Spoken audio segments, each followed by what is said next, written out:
So while we're here on position 3, so reminder, position 3 is where our lead arm is parallel to the ground. We're going to go into what the pelvis does. So we know here in the beginning it's set up.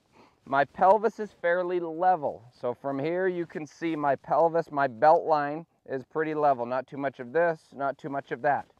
So here's what I like to see out of the basic movements of it. So I have an alignment stick here right up against the trail side of my hip. So as I start to turn, right here in the beginning, this is where my pelvis is at its widest in the center of my feet.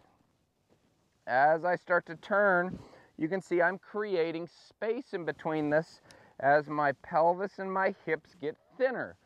So I want to see a little bit of space in there. Here's what I don't want to see. I don't want to see us moving way off to our right side into the stick this direction.